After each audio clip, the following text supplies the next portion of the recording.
सफरा नारी वो खरनिन पर है भारी, सतम ध्यान ला लगाए है। मुखमा डारे अमृत पानी बोले सतरू पिए बानी, सुती मामूला कौन जगाए है। सतम ध्यान ला लगाए है, सुती मामूला कौन जगाए है। सतम ध्यान ला लगाए है,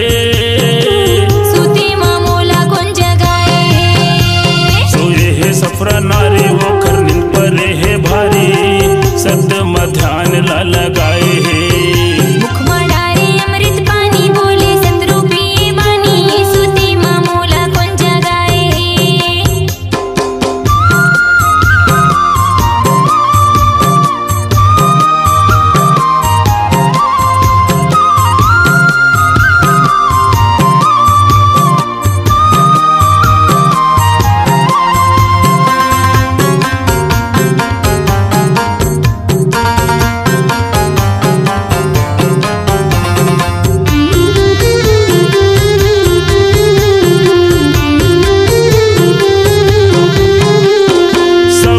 बलाते कैसे कहे घासीदास, कोड़ के निकाला चला सब पूरा किलास। सब बलाते कैसे कहे घासीदास, कोड़ के निकाला चला सब पूरा किलास। कहे घासीदास वही कहे घासीदास, सब पूरा किलास भैया सब पूरा किलास। हाँ कहे घासीदास वही कहे घासीदास, सब पूरा किलास भैया सब पूरा किलास।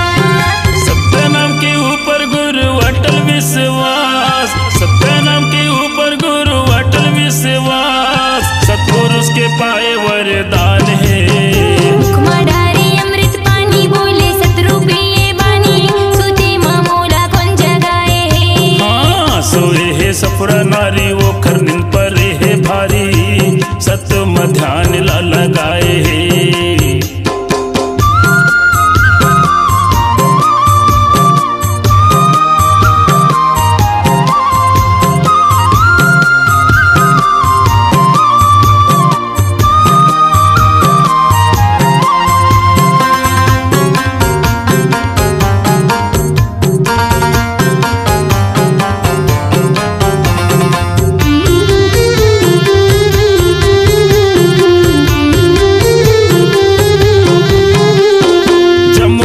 मरे घटमा सफरल निकाली, जिए दसन दिखत रहिन मोहुला उघारी। जम्मू चली मरे घटमा सफरल निकाली, जिए दसन दिखत रहिन मोहुला उघारी।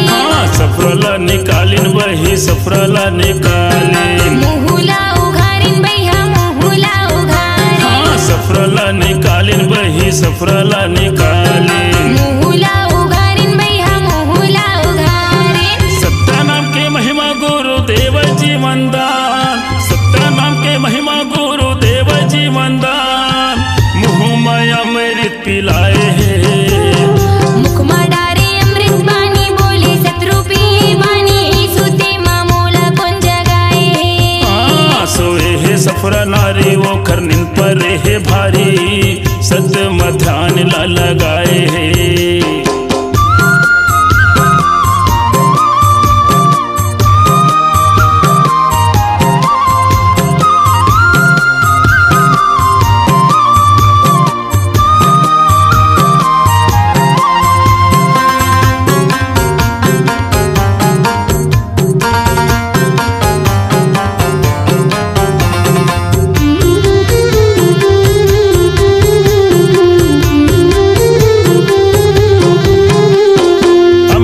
चुहावे गुरु जप सत्य नाम, उठ के बैठे जावे जागे के समान। अमृत लो चुहावे गुरु जप सत्य नाम, उठ के बैठे जावे जागे के समान। जप सत्य नाम वही जप सत्य नाम, जागे के समान भैया जागे के समान। जप सत्य नाम वही जप सत्य नाम, जागे के समान भैया जागे के समान। सत्य नाम के महिमा हावे भारी परमान, सत्य नाम के महिमा हावे भारी परमान। 6 महीना के मरेला जी आए हैं, मुखमा डारे अमृत पानी बोले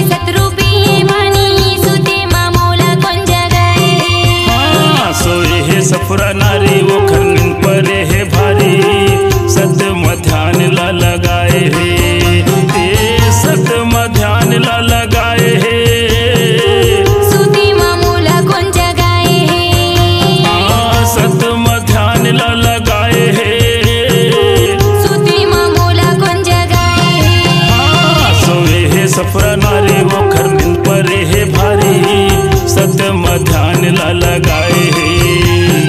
मुख में डारे अमृत बानी बोले सतरूपी बानी, सोते मामोला कौन जगाए है। सोए है सफरा नारी वो खर निंद परे है भारी, सत्यम ध्यान ला लगाए है। मुख में डारे अमृत बानी बोले सतरूपी बानी, सोते मामोला कौन जगाए है। सत्यम ध्यान ला लगाए है। सोते मामोला कौन जगाए है। सत्यम ध्यान ला लगाए है। सोते मामोला कौन जगाए है। आपकी आवाज ही आपकी पहचान है। यदि आप अपनी आवाज को एक नया आयाम देना चाहते हैं तो चले आइए मल्टी ट्रैक डिजिटल रिकॉर्डिंग के लिए AVM audio video studio, Khamtarai, Raipur. Mobile number 9301523929 और 7869646201। यदि आप नए एवं पुराने गीत सुनना चाहते हैं तो avmgana.com में जाकर गाना फ्री डाउनलोड करें और YouTube चैनल में AVM गाना को सब्सक्राइब करें।